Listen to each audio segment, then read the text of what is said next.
selon toi. Vous comprenez cela? Donc, ici, je vais vous faire comprendre que le transfert, c'est quelque chose qui se passe, qui existe dans les deux côtés. Aujourd'hui, nous avons Christ dans nos vies. Nous chassons les démons. Moi, je ne veux pas les démons, je les chasse. Je vois comment ils tremblent quand je les chasse. Mais attendez, qui suis-je pour chasser les démons? Ça me vient d'où ce pouvoir, cette capacité? Ça ne vient pas de moi. Je vois comment ils tremblent, comment ils crient, comment ils. Je le vois. À chaque fois que je fais des délivrances, je fais du my God. Ça ne vient pas de moi. Et qu'est-ce qui s'est passé? Le transfert à la croix. Jésus a pris notre mort. Il a porté notre mort. Et il a pris sa vie. Il est venu la mettre. Le transfert. Comprenez que le transfert est un fait qui existe. C'est une réalité. Beaucoup ont été victimes et sont victimes. Et si vous ne faites pas attention, vous pourrez être victime. Je me souviens, il y a quelques années en arrière, un membre influent dans notre famille était agonisant.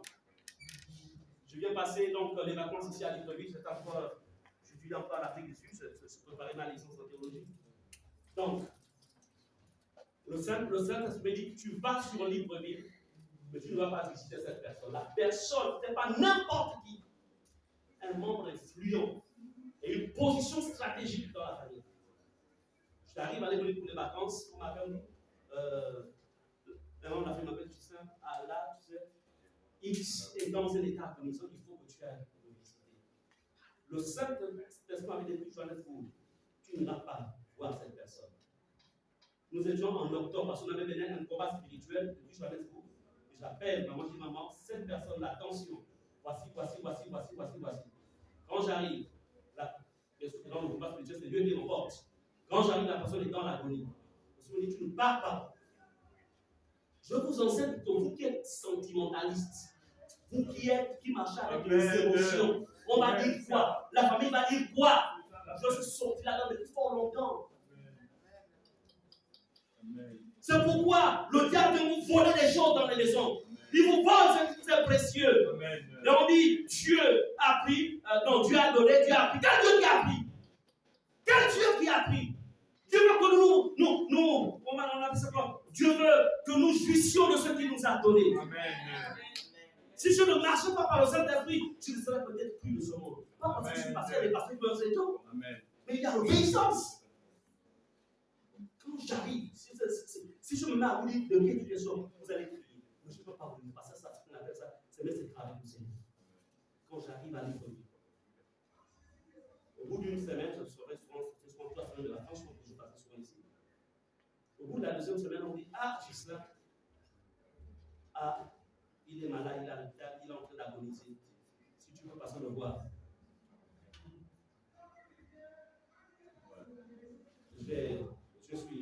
Je connais ma position spirituelle dans la famille.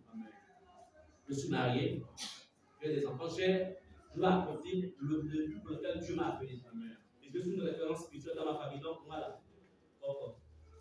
Je ne veux pas encore. Nixi. Nous, on dit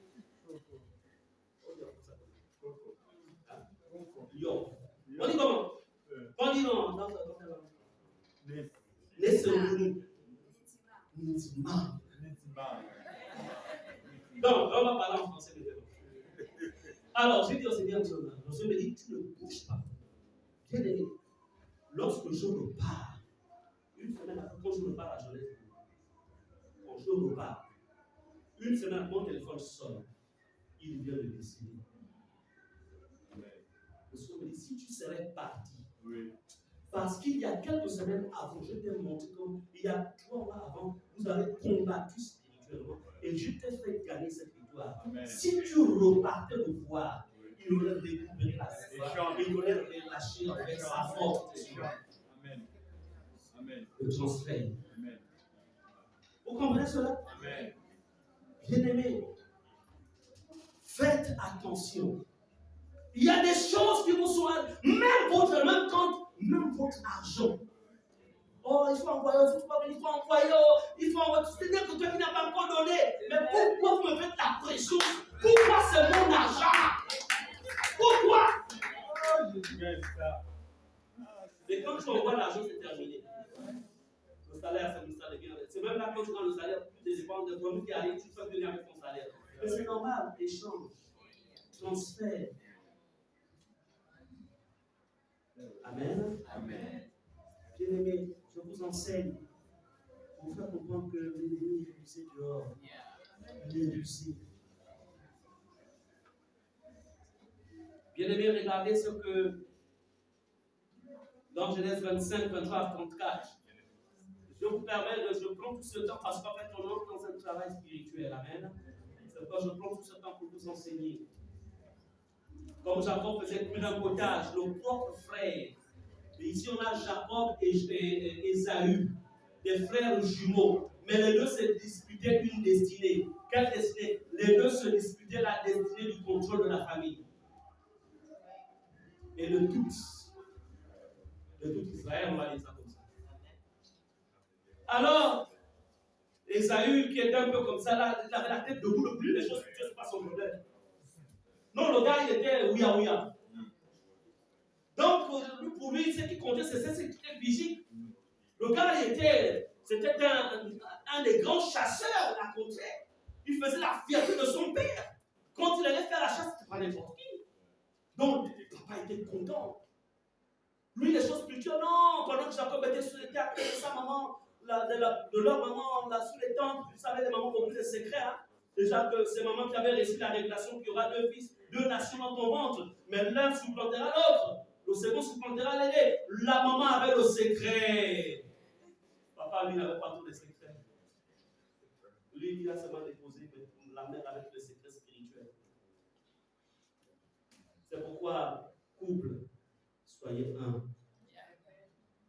avec vos époux. Soyez un. Il y a des choses que vous ne connaissez jamais, mais que Dieu a révélé à la femme, à votre femme.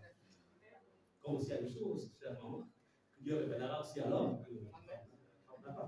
Mais dans votre complicité, il y aura des échanges. L'un ira à l'autre, l'autre ira aussi à l'autre. Amen. Et ici,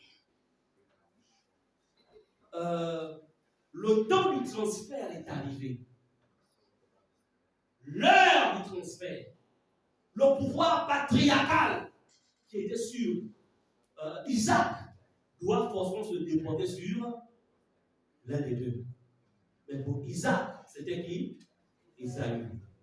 La mère qui avait le secret, à qui Dieu s'était révélé plusieurs années plus tard, savait qu'en vérité, ce n'était pas Isaac. C'était le plus jeune. Comment faire? Mais la mère, avec la sagesse éternelle, voilà, voici un peu ce qui va se passer. Comme Jacob, donc ce qui va se passer, comme là on est déjà au moment du transfert, ce qui va se passer, c'est qu'en fait, Isaac va appeler Ésaü. Il dit à mon fils Ésaü, je suis au soir de ma vie. Dans les temps qui vont suivre là, certainement Dieu va venir me chercher. Mais je ne peux pas entrer dans le monde, dans le monde de l'éternité avec ce que Dieu m'a donné.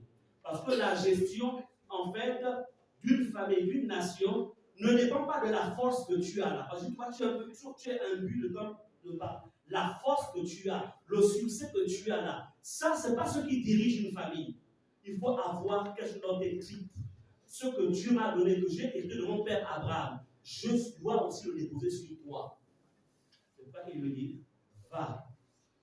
C'est vrai que c'est moi qui t'ai enfanté. Mais en tant que père, rien ne peut se relâcher en moi si tu ne déposes quelque chose. On appelle ça comment? L'échange. Il faut que tu déposes. Vous savez, il y a des éléments spirituels qui ne peuvent jamais se relâcher de nous ou de vous qui êtes père ou mère de famille. Donc il n'y a pas un élément d'échange.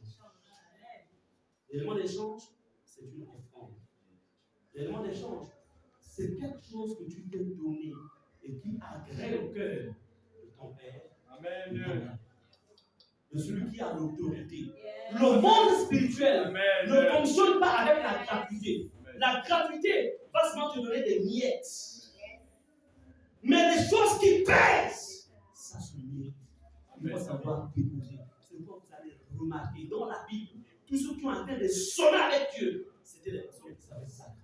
Regardez dans la Bible, personne n'allait voir un homme de Dieu sans être avec quelque chose. Regardez.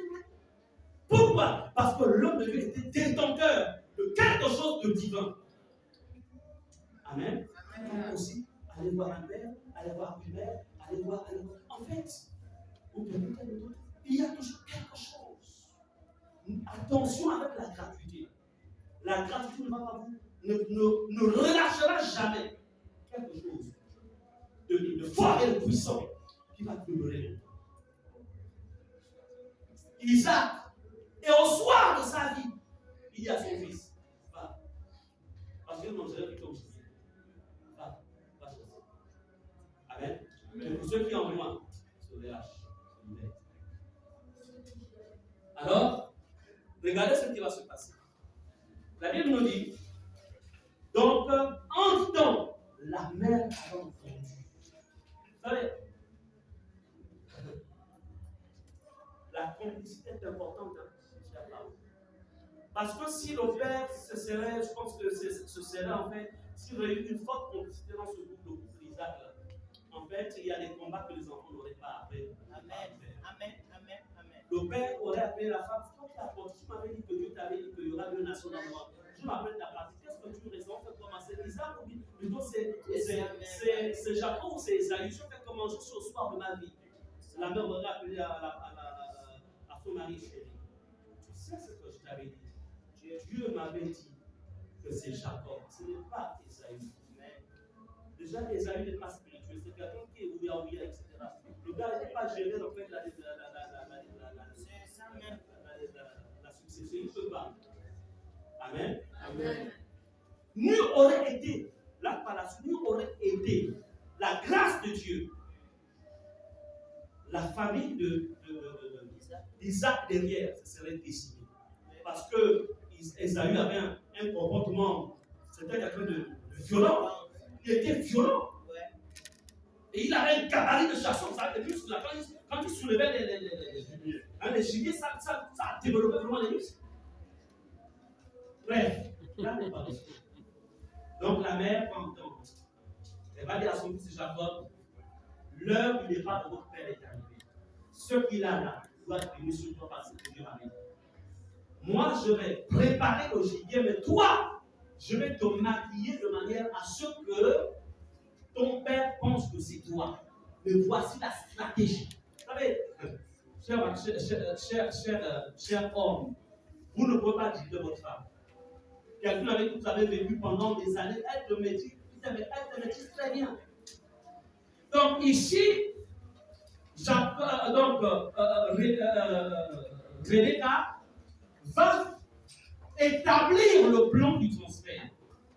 La suite, c'est que Jacob va aller vers son père, je ne vais pas dire cela à la maison, va aller vers son père, apportera en fait quoi? Il va apporter le mec comme le père aimait souvent.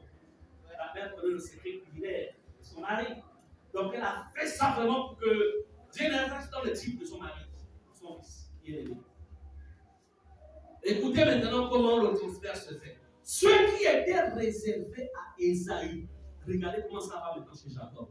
Allons sur verset 29 jusqu'à 34. Je vais lire. Comme Jacob faisait cuire un potage. Attendez.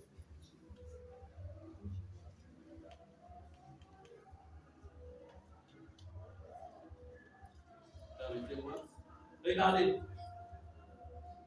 Allons-y au chapitre 27. Allons au chapitre 27. Chapitre 27. Allons-y au verset 28. C'est là où ça se fait. Jacob est devant son père.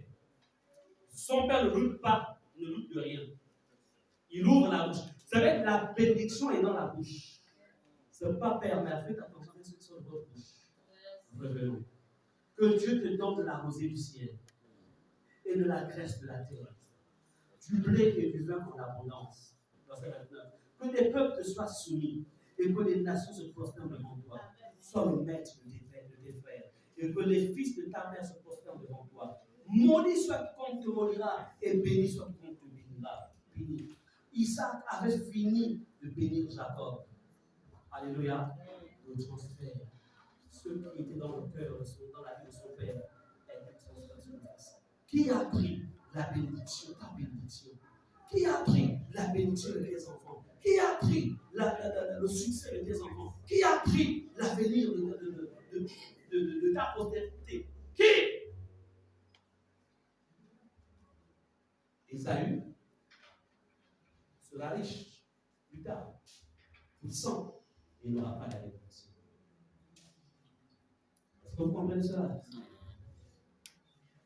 Cela va être transféré. Ésaü vivra une vie qui ne sera pas la sienne. Le reste de la vie d'Ésaü a été basculé là. Parce que c'est une vie qui n'est pas sa vie. Est-ce que vous comprenez cela? Bien aimé, regardez quand Ésaü arrive. Nous sommes au verset 31. Au verset 30, Isaac avait fini de bénir Jacob. Et Jacob avait à peine quitté son père Isaac. Ésaü, son frère, revint de la chasse. Le gars préparé. Il fit aussi un main qu'il porta à son père. Et il dit à son père que mon père se lève et mange du gibier de son fils, afin que ton âme me bénisse. Isaac, son père, lui dit: Qui es-tu? Parce que pour Isaac, il était en train de relâcher la bénédiction sur Ésaü. Il ne savait pas. Et une bénédiction, quand elle est relâchée, tu n'as pas la possibilité de récupérer. Si tu dis par exemple, viens à ça. Si je dis à Ersan, je te bénis, la gloire de Dieu se manifestera dans toute ta vie, tes portes seront toujours ouvertes. Ces bénédictions passent sur lui. Même si j'apprends plus tard que le gars m'a trompé, je n'ai plus la capacité de retirer cela. Ce que je vais envoyer le négatif ne peut pas fonctionner. D'où, qu'est-ce qui va se passer?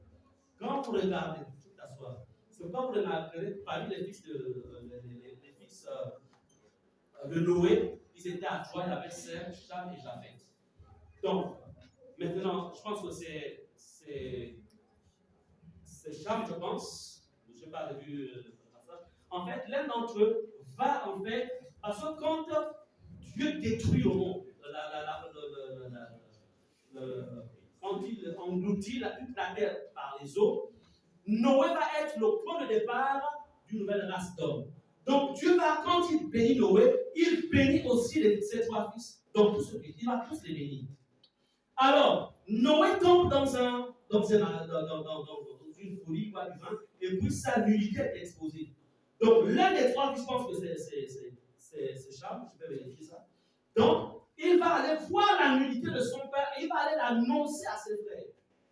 Quand Noé se réveille, remarquez ce qui se passe. Il sait que c'est Cham qui est allé relâcher par le sang du au dehors. Mais il ne dit pas Cham, je te maudis. Il dit maudit soit Canaan. Vous comprenez cela? Il maudit la descendance de Cham. Comment dirais-je? Cham étant déjà béni, aucune malédiction ne pouvait tenir encore contre lui. Donc il n'y a que la descendance qui n'était pas déjà, qui ne fait pas sous la bénédiction, qui pouvait que lui, le grand-père, pouvait maudire. Écoutez ceci. Il y a des choses que vous avez faites dans le passé qui peuvent être contrôlées parce qu'en fait, vous étiez sous une certaine protection et qui vont toucher vos enfants, les enfants de vos enfants, etc. Donc, cela n'a pas été. Et vous dites, je ne comprends pas. J'ai pourtant dépensé, j'ai tout fait. Mais la question, c'est que ce qui est en train d'agir dans la maison, dans la famille, c'est un tout. Le transfert, écoutez, lorsque le fils, il dit, au verset 33, Isaac fut saisi d'une grande et d'une violente émotion. Et il dit, qui est donc celui qui a chassé le gibier et me l'a apporté? Je mangeais de tout avant que tu vinsses, et je l'ai béni. Aussi sera-t-il béni. Comme dit, tu ne peux plus allumer. Tu ne peux plus allumer. Lorsqu'Ésaü a entendu les paroles de son père, il poussa des forts cris, plein d'amertume. Et il dit à son père, bénis-moi aussi mon père. Isaac, ton frère, est venu avec lui. Et il a enlevé ta bénédiction. Ce que tu vis, ce qu'il y a dans ta maison, qui est venu voler, qui vit aujourd'hui Jacob. On dit le Dieu d'Abraham, d'Isaac et de Jacob. On dit jamais le Dieu d'Abraham et d'Isaac. Ça devait être le Dieu d'Abraham, le Dieu d'Isaac et le Dieu d'Isaac. Mais c'est le Dieu de Jacob. Pourquoi? Les transferts existent. Vérifiez dans votre vie. Vérifiez dans votre cursus. Qu'est-ce qui a été pris? Qu'est-ce qui a été transféré?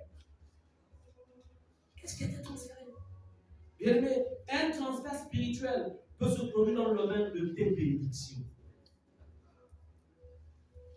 Prends tes bénédictions ou les bénédictions de quelqu'un et les transférer chez quelqu'un d'autre. On a vu dans ce texte.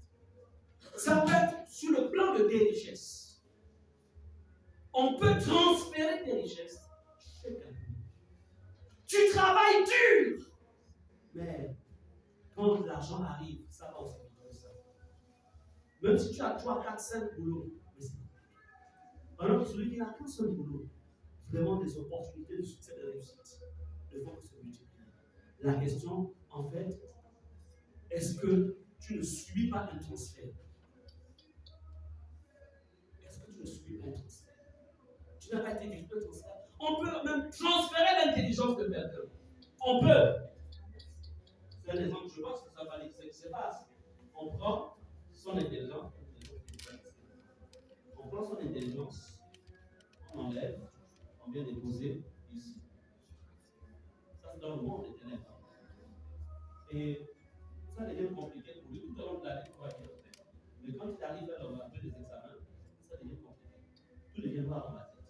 Et après les examens, il regarde la semaine, en quoi est la note? Ça veut dire, qui a travaillé? Qui est venu transférer cela? Bien aimé, le transfert, c'est au niveau des étoiles. J'en ai déjà parlé. Il peut même y avoir un transfert au niveau du mariage. On prend le mariage qu'il y a dans la vie des enfants ou d'une famille. On vient prendre les mariages et on va les déposer dans la vie d'une autre famille. Maintenant, quand l'étoile du mariage a été volée, ça ne veut pas dire que la personne ne peut pas se marier. Mais la personne va se marier avec quelqu'un qui n'était pas, en fait, qui ne le rendra jamais heureux ou heureuse. Parce que le but du mariage, c'est de pouvoir, le mariage peut prendre un point A et de